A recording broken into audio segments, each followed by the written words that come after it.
Well, friends and family of the MCU, we are gathered here today to pay our respects. That was a thing. Okay.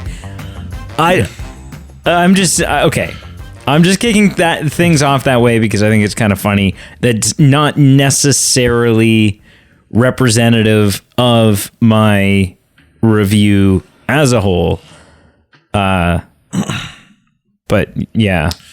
You know what? I'll show my hand a bit here. I actually had fun watching this. Is it because I was there?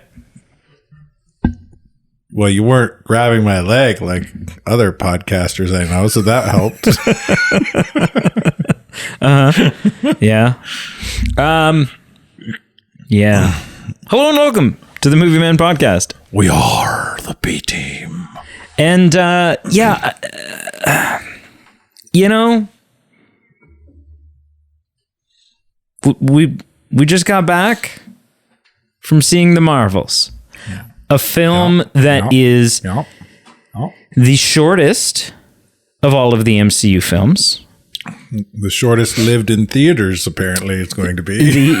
One of the worst performing, at least from a week-to-week turnaround, has an 83% on Rotten Tomatoes is the audience score, 61% like tomato meter score. Critical. And so that surprises me because I've kind of only heard negative stuff for the most part. Like all of the memes that I've been seeing, even you sent me a meme that you hadn't seen the movie, but it was like a funny meme that was showing how like the MCU flip-flops back and forth between good project and bad project and good project and bad project. And it had the Marvels listed as the most recent bad project. Right. Yeah. My name's Brady. I'm Carl. Hey, did we even do that for the news? No, oh man, wow. We didn't do that for the news this week. People are going to be so confused to who they're listening to. Bad on us. So, initial impressions? Should we do... I mean, here's the thing. Well, I've already showed my handle. We are going to spoil the shit out of the Marvels. Warning! Yeah, lots of spoilers ahoy. So just, So either wait till you've seen it, or if you don't want to spend your money, listen in close, and then you don't have to. And then you don't have to. Yeah, vote with your wallet by listening to us instead. Yeah. Okay, my initial impression... It's obviously not a Captain Marvel movie. No. No, it's an ensemble film. Which, because it was originally titled Captain Marvel 2, and then they changed the title to The Marvels, I was a little caught off guard by it. Like, I assumed...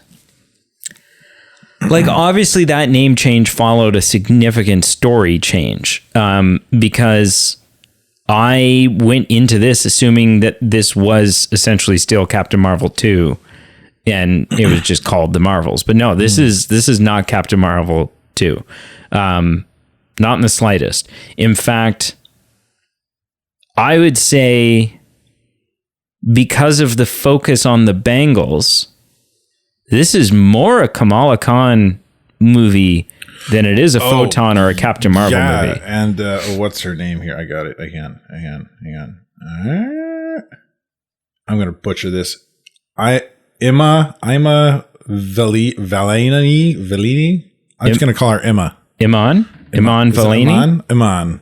Iman like stole a lot of the scenes she was in. She's incredible. Away from like big name actresses like Brie Larson. She stole the scenes. Yeah, she's incredible. Crazy. She's really incredible. Yeah. She was incredible in the Marvels. She's incredible in the Marvel. Gosh, in Miss Marvel, she's incredible in this.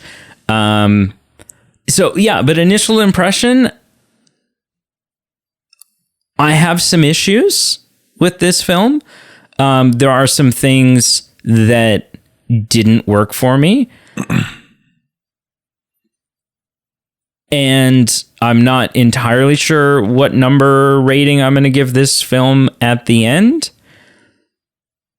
But I also had a lot of fun. There were times I wasn't having fun. There were times where I was like This just took a bit of a turn. But there was also times where I was having not only an absolute blast, but spoiler alert, if you take into account all of the MCU films up until this point, Thor Ragnarok, the Guardians films, I'm specifically naming some of the ones that are a little more humorous. There is a sequence in this film that I think is funnier than any of those. I think this film holds the new record in my books for the funniest. It's not even a joke. It's like a funny sequence, a funny premise. Funniest in all of the MCU. About. And oh my gosh, I was like really in stitches. So all in all, I had a lot more fun. I went into it with poor expectations. I went into it thinking, all right, let's see this. Let's get it done. Yeah. Let's go back to my place. Let's rip on it for an hour and a half. Well, yeah, like and then be done with it. In our news show, we both kind of talked about like our expectations, and yeah, we both didn't have high expectations for this. We were both expecting it to be pretty subpar at best. Yeah. So I'm pleasantly surprised. I guess in a nutshell, I'm pleasantly surprised. All right. Do you have more of an actual first impression? Peeled back the curtain a little bit there. So like you, I had fun watching this. This had a lot of really funny moments, heartwarming moments. Compared to Captain Marvel, this movie had so much more. I would say it had use the term heart. Like it felt more like I felt more attached to the characters, including Captain Marvel, who I had a hard time getting behind the character from the first film. I still think she has the same flaw that she had in the first film, where she's got seems like there's not much of a weakness there, right? Which I find is a glaring issue. I mean, they definitely tried to humanize her this time. They definitely tried to give her things that she's struggling with internally. Yeah. But so I think her character arc was better in this. I think as a character, she's still badly written. It's flawed in that way, right? From the writer's perspective, from the writer's point of view, like she could be better written still, but the as a whole, Captain Marvel was more endearing in this one to me as a fan of Marvel properties. Right. And yeah, it was a lot of fun.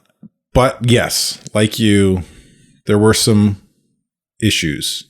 Yeah. There were some things that held it back. There were parts that didn't feel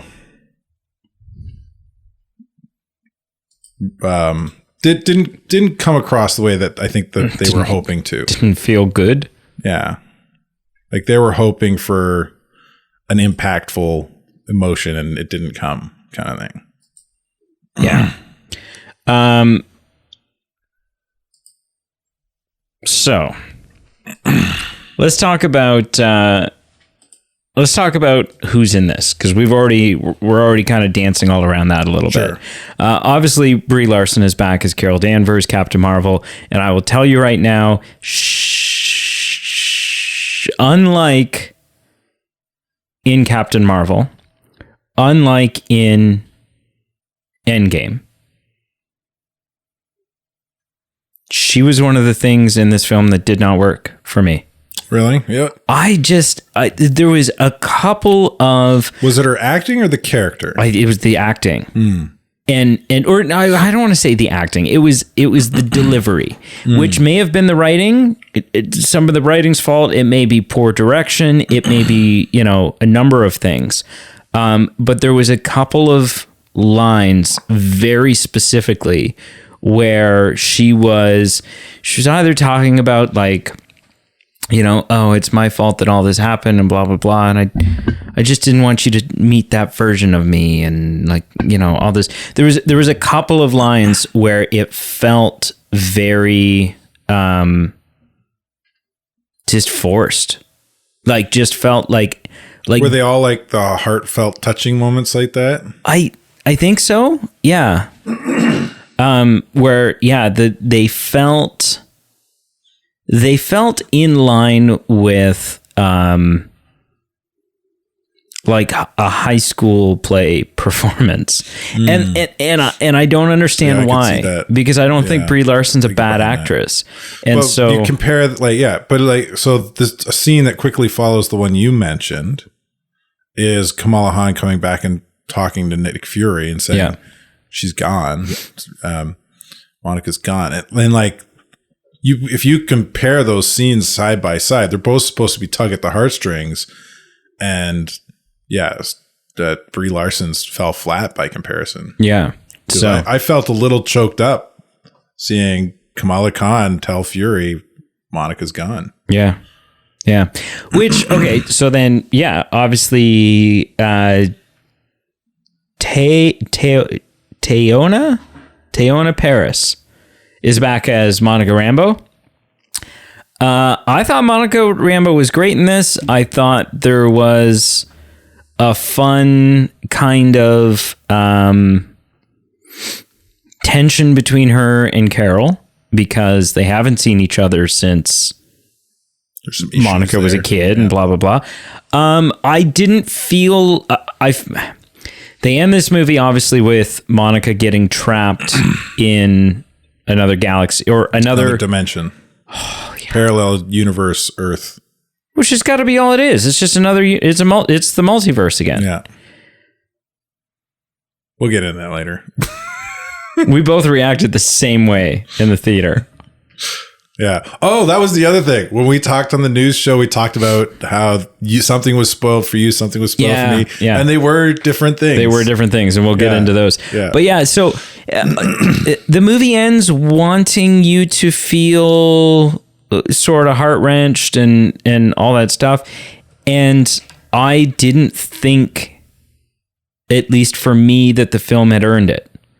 Right? It was like, oh, we didn't get her. Monica Rambeau's gone. And I'm like, okay, but we sort of met her in Captain Marvel, but she was a little kid, like just not really the same. Not even the same actress. Yeah. And then it's our kind of, she was in WandaVision and stuff. She's pretty big role in that. Yeah. But like, I don't know. Do you know what I mean? Like, it just didn't feel...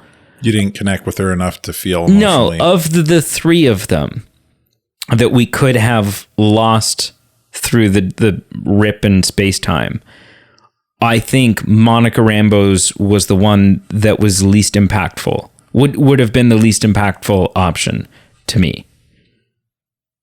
We've spent the least amount of time with her. Yeah, I mean, like, story-wise, they set it up that Captain Marvel had to go back and restart his son. Yeah. So she had to stay. So if you're trying to stick with the story, then it's up between her and Miss Marvel. Well, then I think the more impactful way to go is you dump Miss Marvel. And then you have the reaction of Kamala's parents and family finding out. And that would be pretty big. Yeah, I don't know. And then... Right. And then you kind of get that like Peter Parker getting dusted thing where you're just like, she's just a kid. Yeah. I didn't really, when she got stuck over there, like Captain Marvel's kind of reaction, the way they played it didn't hit home. It didn't hit home until Kamala told Fury she didn't make it. Yeah. And then I got a little choke in the throat and I was like, oh yeah. So it did hit me. I think it landed for me. Yeah. All right. Well, I don't know why it wouldn't have for you. Super happy. I feel like for you. The journey from WandaVision to here, like, was enough time for me to get kind of attached to the character enough that it hit. Right. And then Iman Vellani as we mentioned, as Kamala Khan or Miss Marvel. You know, people always ask you, who's your favorite Marvel character? Who's your favorite person in the MCU? People are always asking me this. You've never been asked that? I mean, not really. I don't, Really? I mean, if you come on. Probably who's your favorite Avenger? And you go, I guess it's Iron Man, right? Like, I mean, yeah. I mean, I've probably had some conversations. Yeah, But you okay. say it like it happens all the time. oh, I think it does. No? No, Oh, well, it does in my circles. No. You hang out in my circle. I hang out with youth. Yeah, dumb kids. And I think if we're talking about those that are alive, right? So excluding Iron Man, excluding Captain America, excluding Black Widow, excluding whoever else is dead. I think or retired. I think Miss Marvel is my new favorite. Yeah. There's never a moment where call she's her on that? screen. She's not an Avenger yet, though. No, she's a favorite Marvel character. Marvel character, just a character. Oh, Yeah. Okay. But I mean, she's totally going, she's going to, like, with those bangles. See, here's the thing. Bengal. Like, where did the other one go? She landed on Earth. There was only one, and we never saw her with another one again. Yeah, a cat swallowed it. What the hell? I was, as soon as I noticed it immediately, I was like, she just had two on. Where did it go? Could be this a is continuity bad thing. editing. Yeah.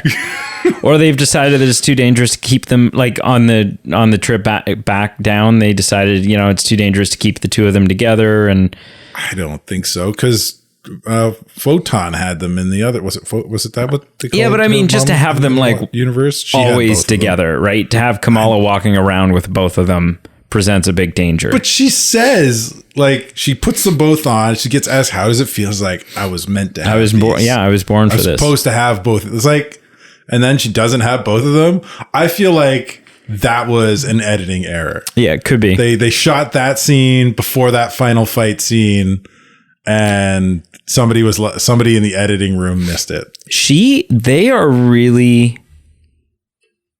I mean, we get a little bit more about the origin.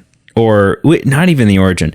We get a little bit more detail about these bangles. How they work a little bit. But we still don't know where they came from. Yeah, it's kind of like the rings, 10 rings Yes. in Shang-Chi. And they are somehow connected. You think so? Well, in Miss Marvel, because Brianne and I are rewatching the MCU, we're on Miss Marvel right now. In Miss Marvel, when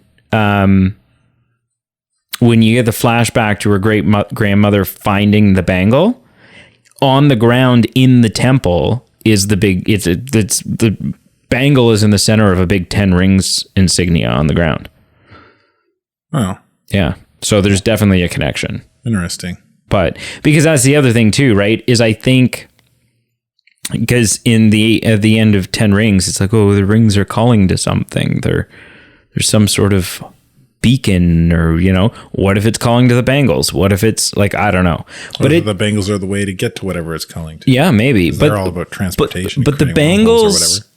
seems like the MCU is really setting Kamala up to be a heavy hitter, Especially with the post-credit. Well, I guess it wasn't even post-credit. It was like pre-credit.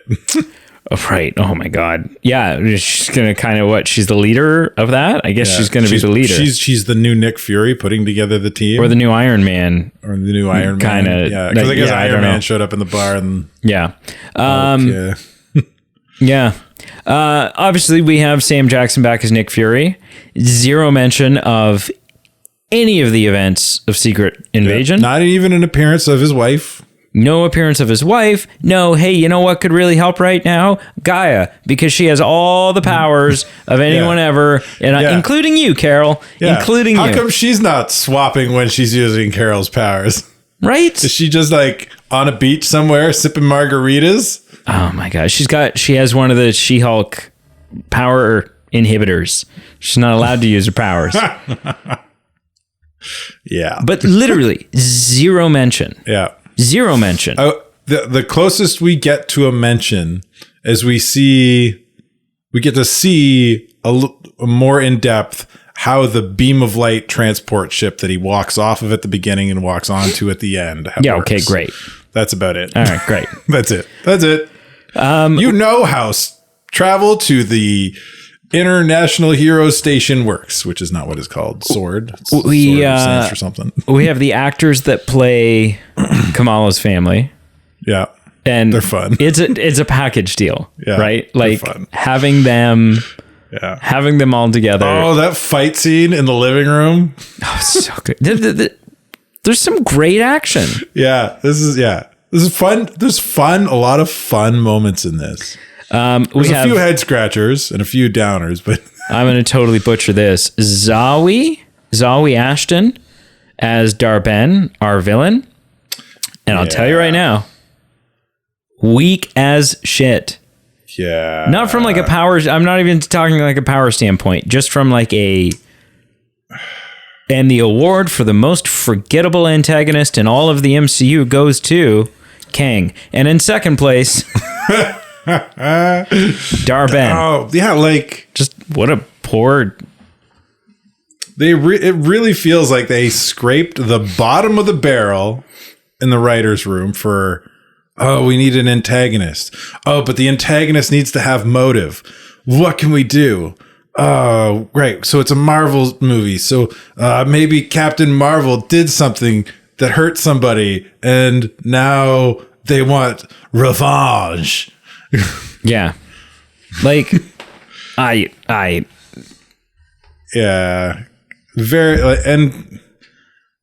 The motive is like the actual villain in this, the actual antagonist, the actual conflict is the fact that they keep switching and they don't know how to make it stop. Yeah. That and that there's some beef between them. But, yeah, and so not only is like the antagonist and the antagonist motives, not only do they feel kind of cheap, we don't get a lot of development or screen time for them. No. And it's and was there explanation to why she's become the what do they accuser? call it? Ronan the accuser. Yeah, she's the new accuser leader. Yeah, why does she have that hammer? I don't know. Yeah, because through the flashback scene, she's just like a normal grunt running through the halls that got crushed by rocks thanks to Captain Marvel. You're talking about the flashback. Somebody said something online in a non-spoiler sort of review for this. And I was like, oh, that's a very interesting take. I wonder what that means and if I'll feel that way. And I can see, having seen the movie now, I can see where they were coming from. I don't know that I fully agree, but I kind of half agree. And what they said is, this movie feels like Captain Marvel 3. And that throughout the film, we see multiple flashbacks to the Captain Marvel 2 that we wanted and apparently are not going to get. You know what? Yes. And I actually did have a thought of that while watching this film. Yeah. Why is there so much exposition for the stuff that has happened that you're not going to show us? Yeah. There was a lot of tell, don't show, which is a no in cinema. You're supposed to show, not tell. Yeah. And yeah, so I had the very similar thought about 2/3 in the film. I was just like, why are we not getting the story that led up to this? Right. Where's that story? This feels 2 steps too soon, or a step too soon. Mm-hmm. Yeah. Which would have made this a better film, because then your antagonist could have had some background and character development building up to it. Mm-hmm. Instead of just like springing on us. Oh, Kree Homeworld's dead. Oh, Carol Danvers did it. Oh, this lady's going to fix it and get revenge. Now neither the Kree nor the Skrulls have somewhere to live. Yeah. And they still can't stop fighting. The Kree do now. Yeah. Well, yeah. The Skrulls are still screwed. Yeah. Yeah. So much for those peace talks too. Thanks, new accuser lady. Yeah. Yeah. And neither of them are allowed on Earth because the president has put out that initiative to hunt down and kill all aliens. Haley Steinfeld is in this as Kate Bishop.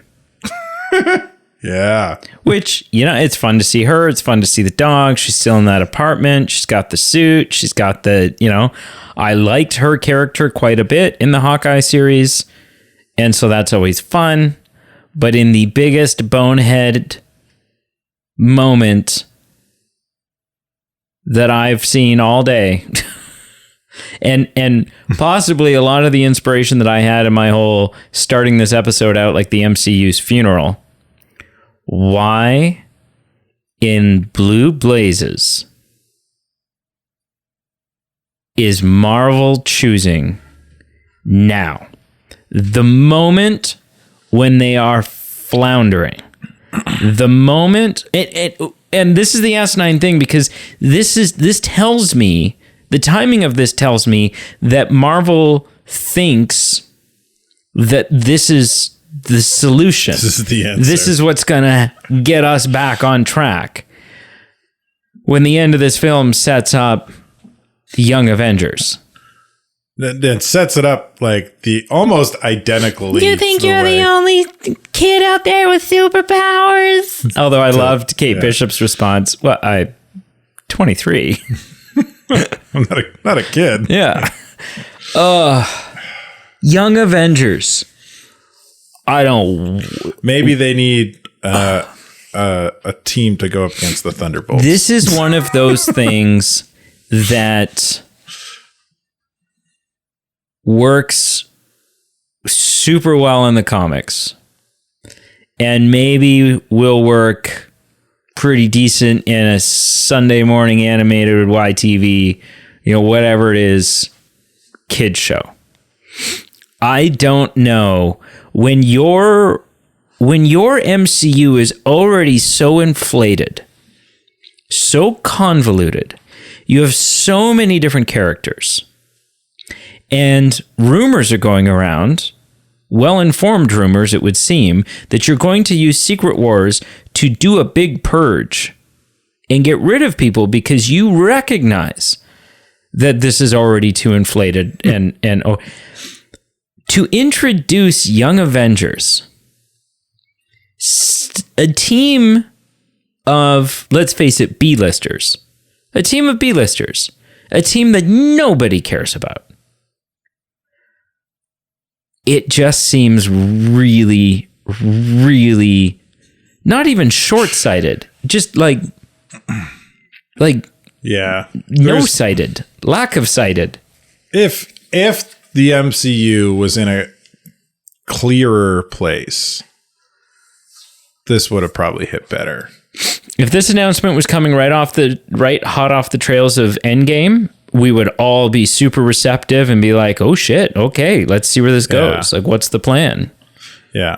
What a surprise. But right now it's like... And like, so this scene hit, like last scene of the movie before the mid-credit scene. And I kind of looked over at you and I had said, that felt bad. I described it as we've talked about member berries before. Yeah. The things that call back to other things in the franchise or property, or even other areas of sci-fi, fantasy, or comic book lore, or whatever. And sometimes those member berries give us the warm fuzzies, and they're nice, and they land well, and they don't take away from the project itself. And they only amplify it. And this was just because it was they tried to make it as similar as possible to Nick Fury sitting in the dark, surprising Iron Man in his own home. It just felt like a groaner of a member berry. Yeah. It was like, oh, really? Really? That's how you're going to do this? I mean, that part didn't even bother me. It was just the fact that the end result is Young Avengers. Well, I think that adds to the groan. Yeah. Right. Yeah. And maybe this is, I don't know, maybe this is the MCU, maybe this is Kevin Feige looking at the freaking vomit bucket of characters that they've introduced now, going, well, we really have too many to be able to do. I can do 3 ensemble films at this point. Like I have too many to be able to do a cohesive Avengers film where everyone gets screen time and include them all, so without as well have having 3 instead of 5-hour film. I'll do a Thunderbolts. I'll do the Avengers, and now that I have a bunch of young kids, I might as well do a Young Avengers too. But I mean, who else is there? So she mentions Cassie Lang. Yeah, and then Ironheart. Right. And then they could easily probably introduce like another one. I mean, that's 4 there. Yeah, they could Hulk's easily got a kid. Oh no. Oh yeah. Oh no. Scar. Yeah, and then they could easily introduce one. I wouldn't go for 2, but they probably would. Another 1 or 2 in the film itself. So dumb. Anyway, yeah. Spider-Man's kid still, I guess. I get Spider-Man himself. Yeah. Right? Spider-Man's technically around 20, 18. You know 20. What, though? Okay, hang on. Not Scar. The whole Scar thing, they need to retcon that real fast. Yeah. Because the MCU, if the MCU has taught us anything, it is that they have zero respect for the Hulk character. Like they're like, well, how can we shit on Hulk today? And they just keep going and going and going. Yeah. I don't know. Tessa Thompson is back as Valkyrie. And this is important because we talked about this in the news. Was sort of a bet that we had made. Yeah. I don't think we put anything on it. No. But I was convinced in the trailer that what we were seeing when she's like, I've called a friend. And then we see this like stream of light. I was convinced, well, that's a Bifrost. Yeah. It's a Bifrost. There's someone in it, blah, blah, blah. I don't even remember.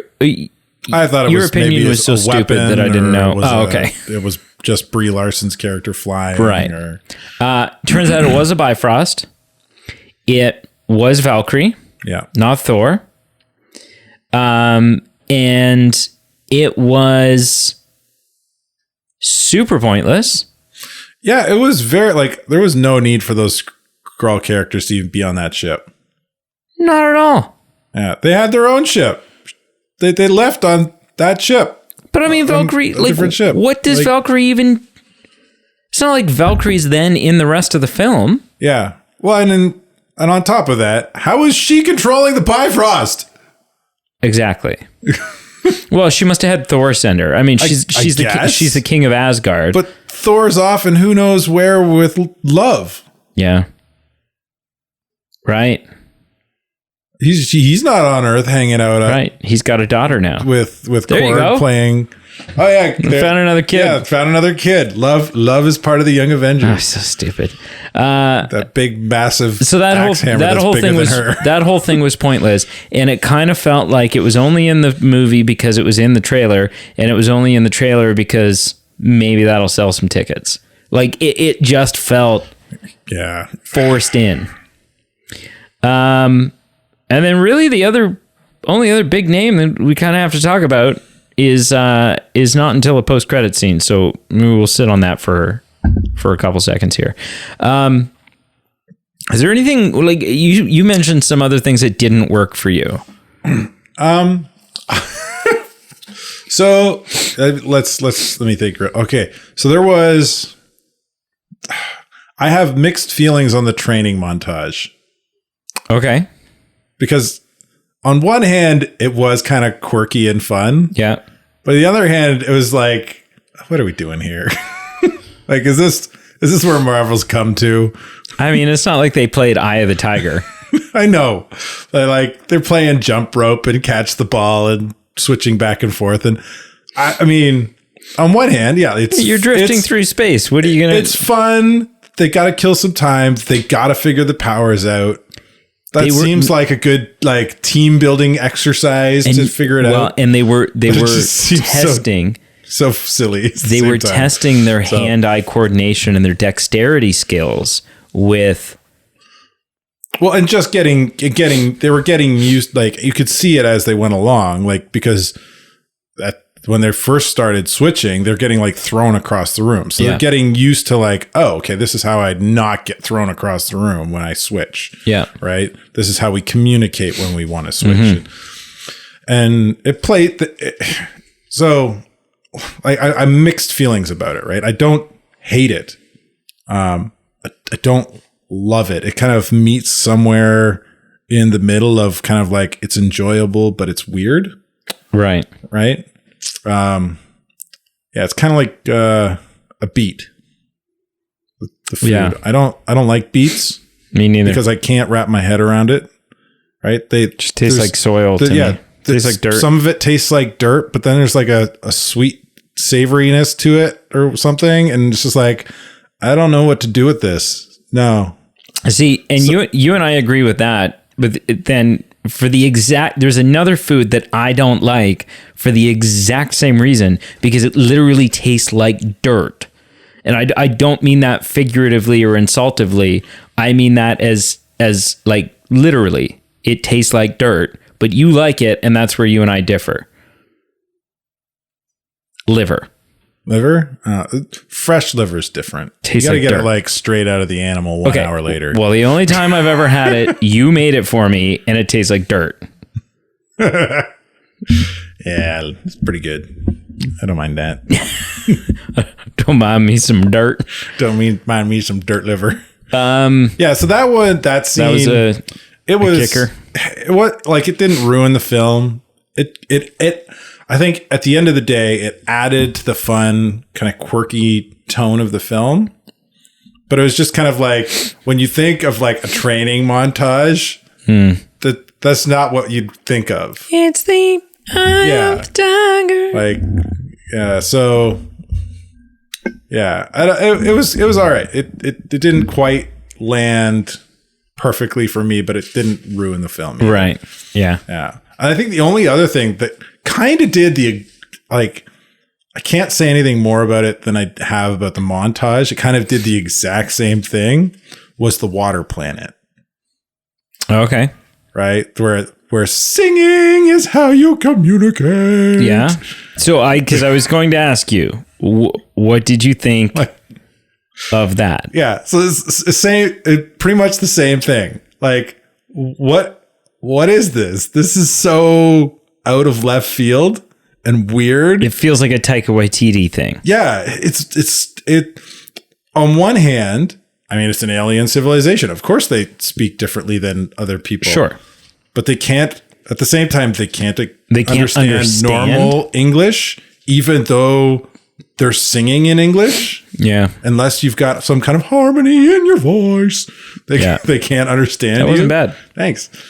So that whole scene right up until the Kree invasion just felt kind of like, okay, we're going this direction. Come with us. This is a fun journey. Oh, hard left turn. Follow us this way now. We're going to dance and sing. And now we're back on the track we were before. Yeah. So it felt like such a divergent. It felt like all of a sudden they went to a... East Indian film, Bollywood film. Yes, thank you. Yeah, it worked for me. Like, I thought it was hilarious. It was fun, and especially like, and there was some really funny Kamala's parts. response to it. She's just super into it. Yeah. It worked for me right up until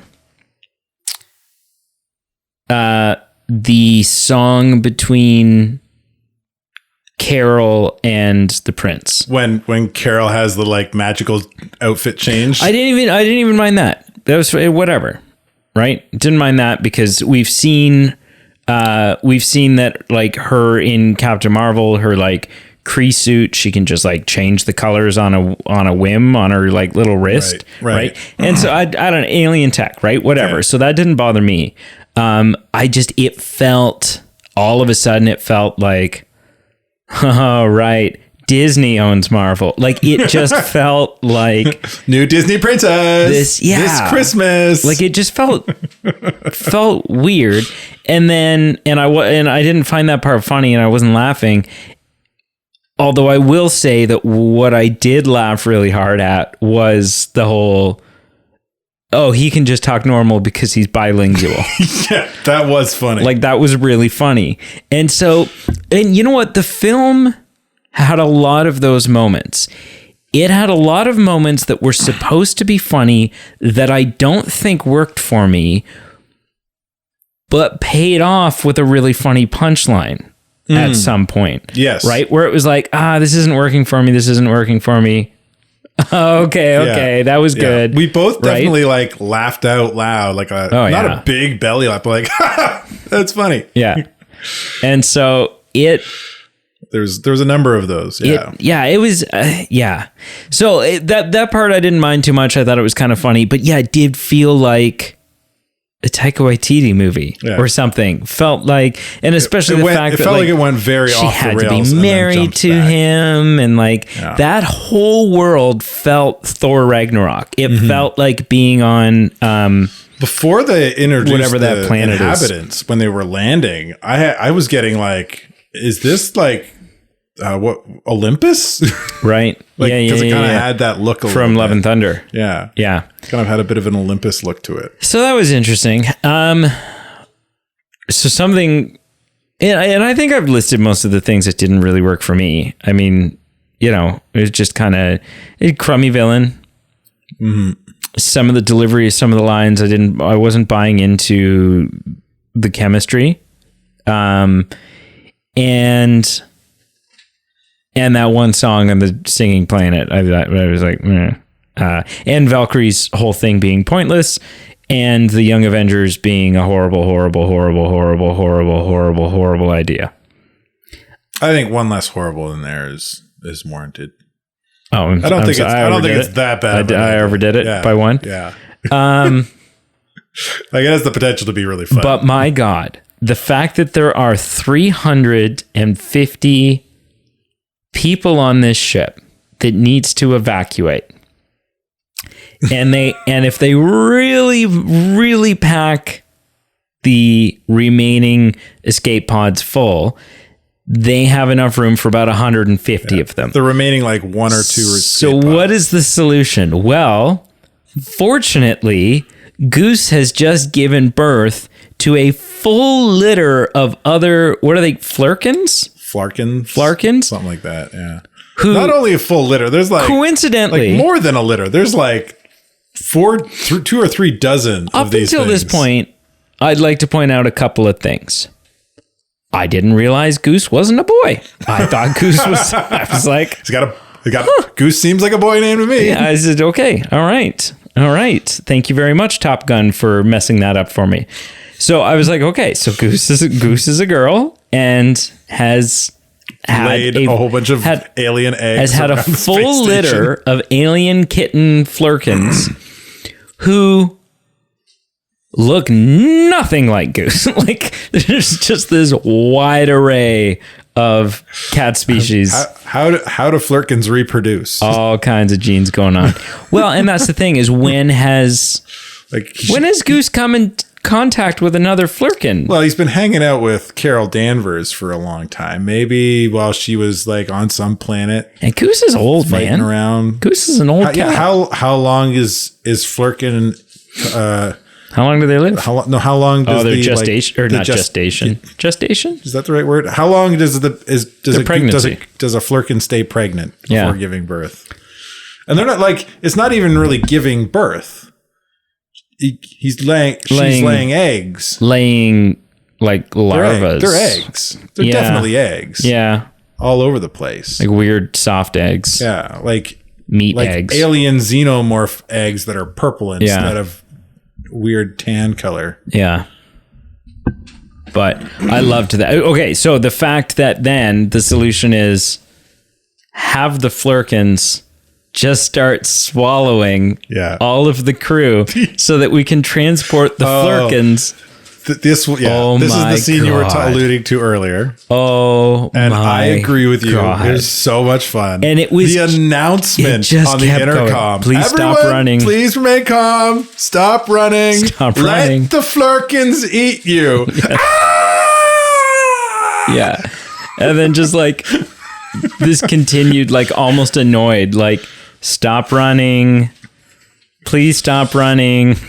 Like, oh my God, it was good. Yeah, and just the really well shot, the contrast between the horrific thing of like these massive tentacles coming out and like dragging people in. Yeah, it's like horror contrasted with the cutest little kittens with like little pink noses and big eyes, and oh my God. And the way they kick it off is really fun too, because the Marvels team lands on the space station and they're like, what is going on? And then a little kitten eats a guy, and Captain Marvel's like, no, bad kitty, spit him out. Like, no, that's and then the Nick plan. Fury's like, no, that's the plan. Yeah.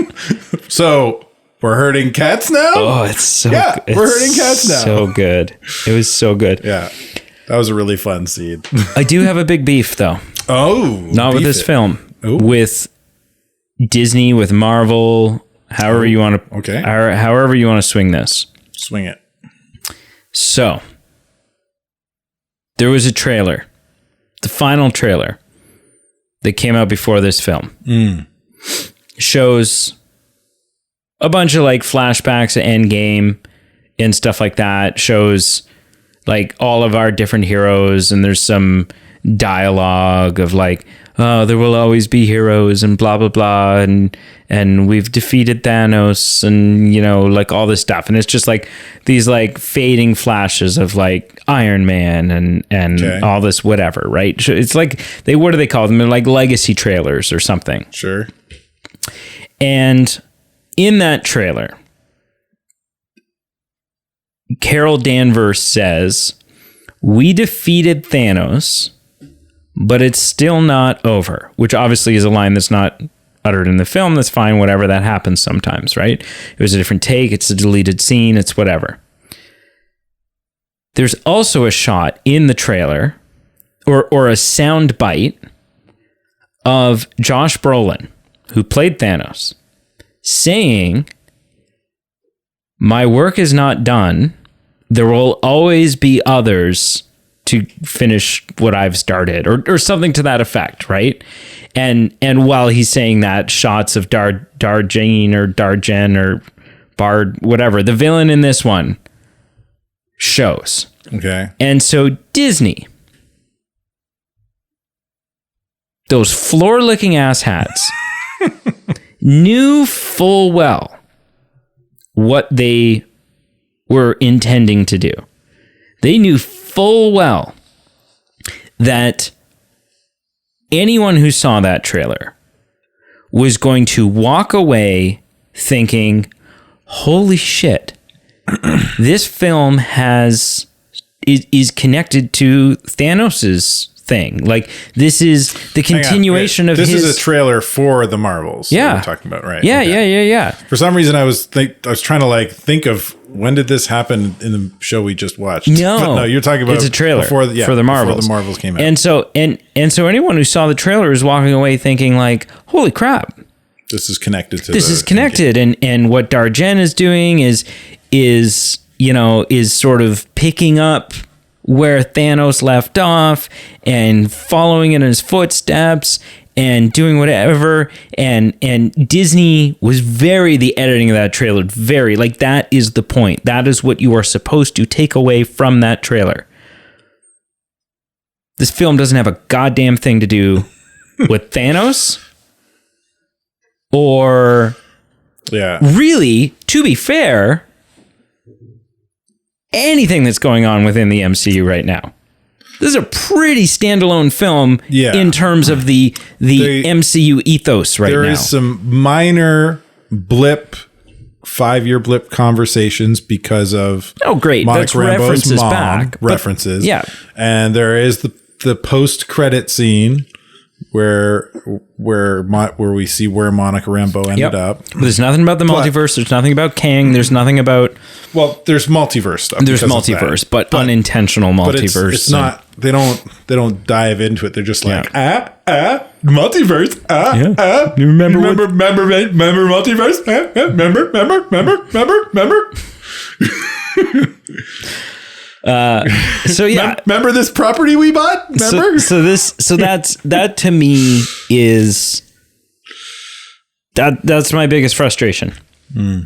Is that Disney, and I'm fine. So it's like I wasn't not really to do with the film, but the marketing.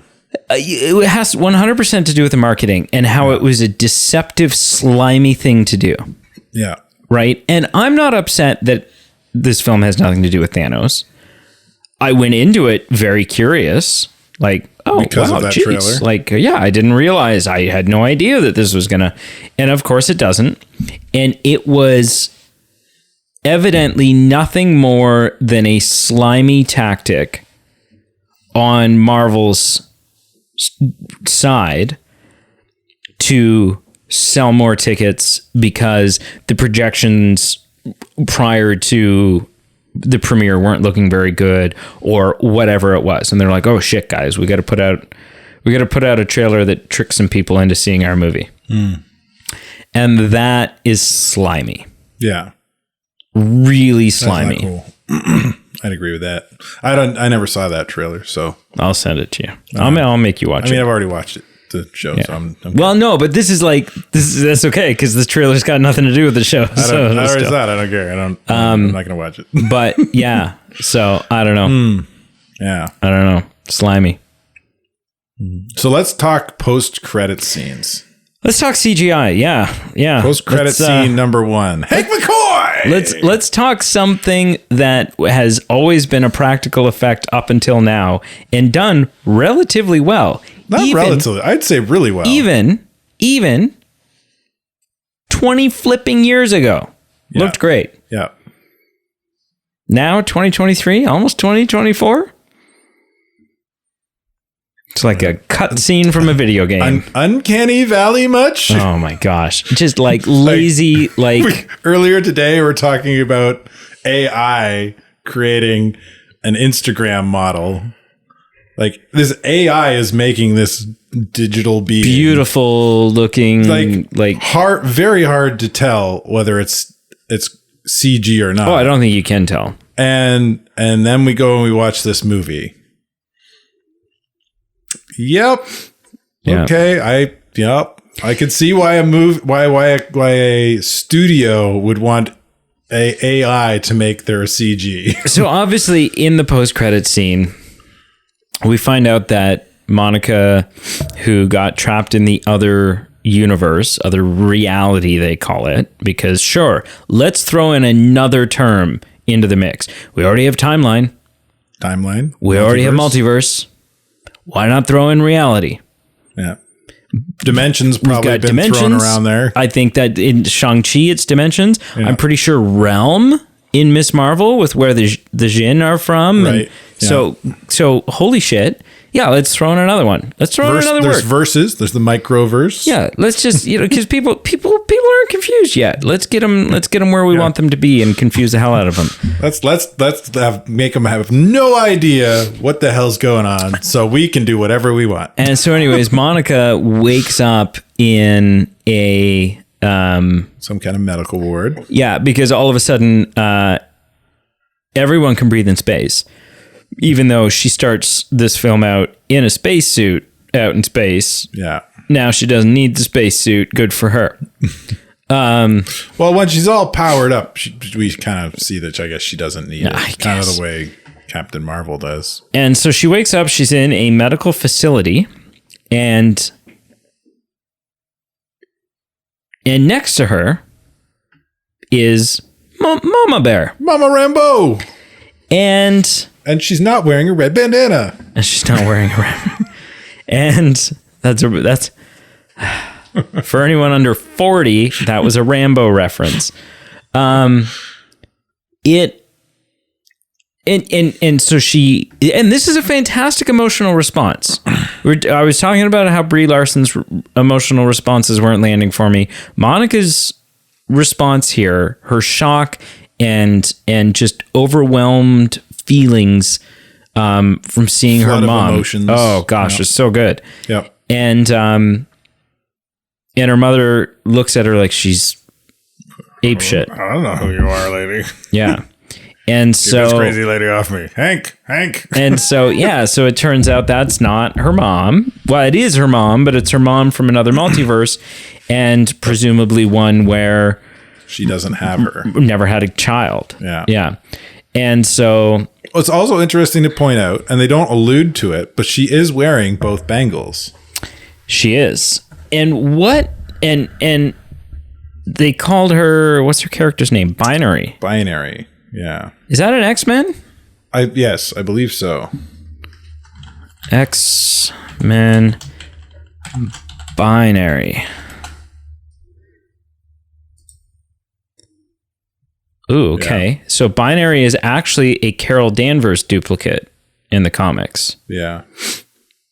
Same outfit, though. I'm seeing the... very similar. Yeah, the white with... No, not same outfit as Captain Marvel. Same outfit as what she was wearing in the movie. What Binary was wearing in the movie. Yeah. But black and white instead of red and white. No. Yes, it was. It was black and white. Monica's was black and white. So was Binary's. Wasn't that? I don't think so. Binary. The Marvels.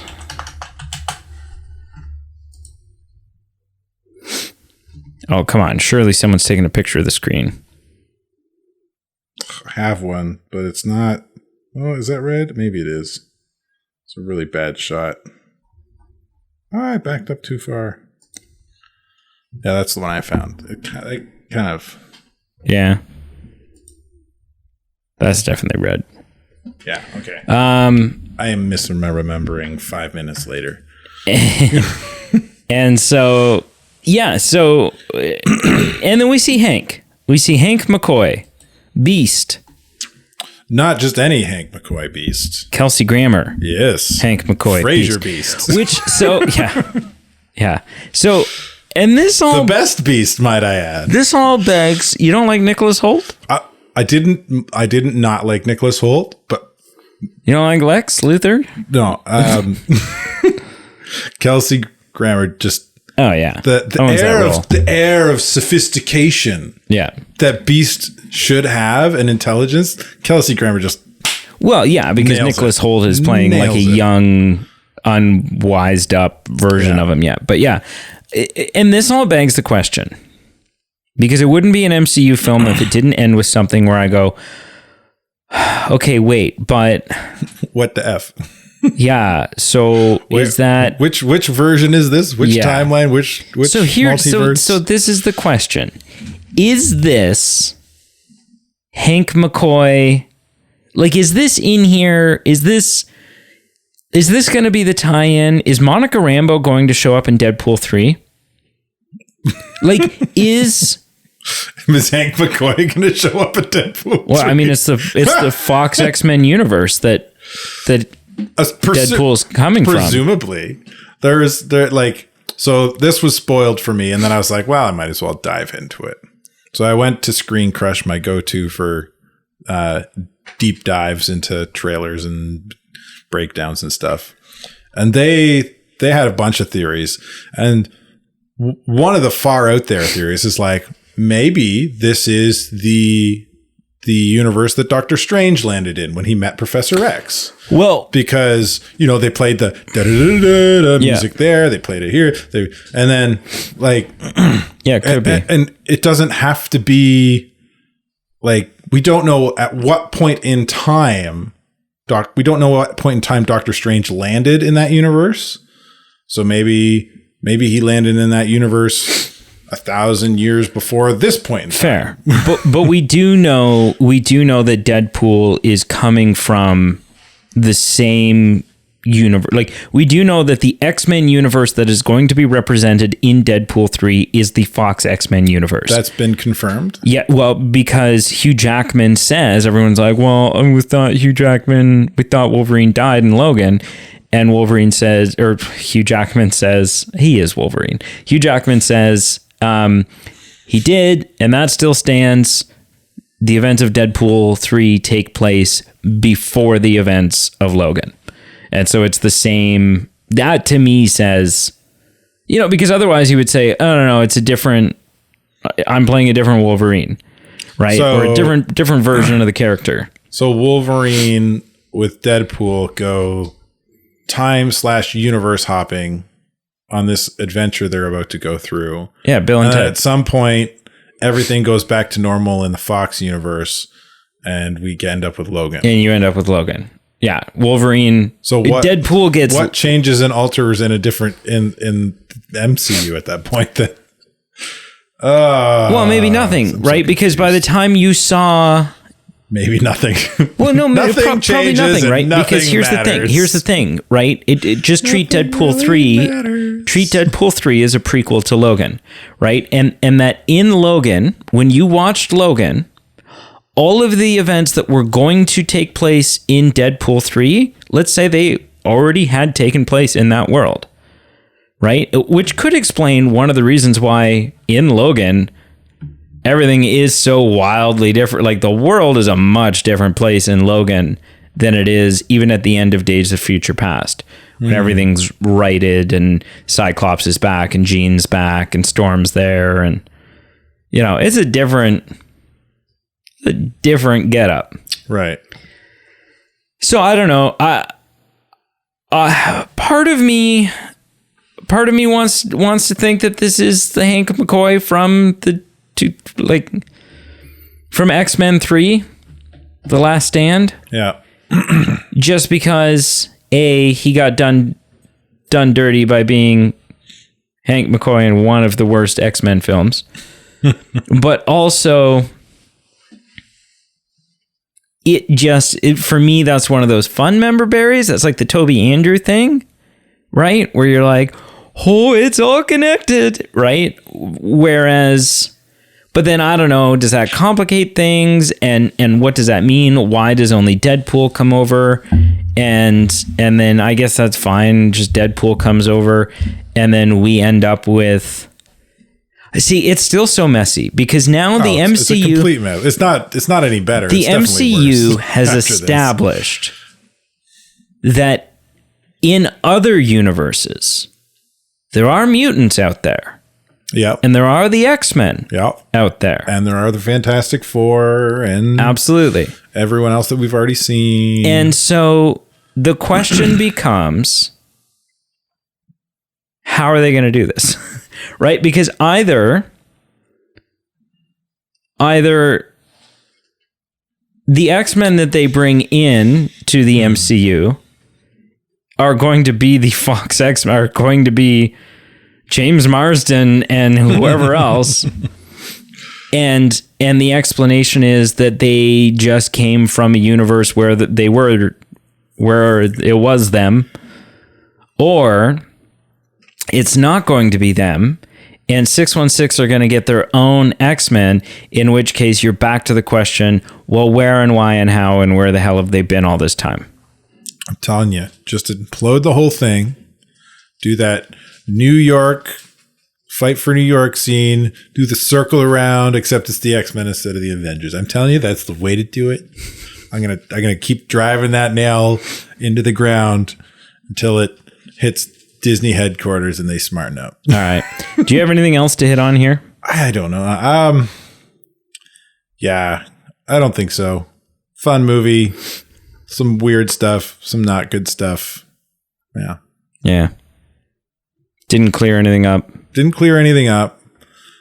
Created some more confusion for the multiverse, multi-timeline. Not a big offender of that, though. No, in terms of offenders, it's definitely like the lesser of them. But like now, all of a sudden, we've got Bengals that can rip holes, and we've got another way to travel the multiverse, essentially. Yeah. And another multiverse and no answers as to any of it. Yeah. On a scale of 0 to 10, how would you rank the Marvels? Oh, my gut wants to go 5, but I feel like that's just a little too harsh for the fun I had watching it. So I'm going to go 6. All right. Yeah. Yeah. I did have fun. I did laugh out loud. I didn't find myself enjoying most of the film, but the drawbacks and the bad parts didn't help it at all in any way. Like they were big enough that it caused the film problems. What about you, good sir? I partway through the movie, when I first started thinking about it, this number kind of popped in my head. And I think I'm sticking with it. Like I don't think this number's changed for me. I'm going to go 6.5. It's pretty close. Yeah. I think that whole cat thing is the funniest thing in all of the MCU. Yeah. That's really, really hilarious. Like, so well done. Yeah. Had some issues, was still a fun time. And, I would recommend, if you're listening to this, well, it's too late. We've spoiled everything. But hopefully, if you're out there and you haven't listened to this hasn't all been spoiled for you, and you're on the fence about going to see it in the theaters, go see it. Yeah. It's fun. If for nothing else, you'll get to see a Flurgan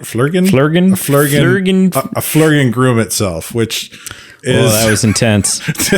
I didn't know whether to look away or keep staring. You audibly was like, oh, this is uncomfortable. Yeah, it was weird. I mean, you don't have cats, so you don't, but add some tentacles in there. Dogs lick themselves too, and I got a dog, but it was just the way the tentacles. Oh, it's just, yeah, it was very awkward. Thank you so much for listening. Make sure you check out our Facebook, Instagram, and Twitter, all listed below. We have a Patreon page. For as little as $1 a month, you can support the show and get some fun perks in return, including exclusive content. And we have merch.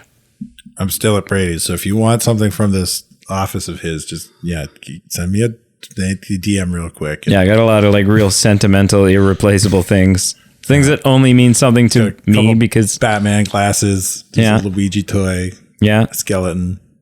You say a Ouija toy? Luigi. Oh, I was like, I don't have a Ouija board.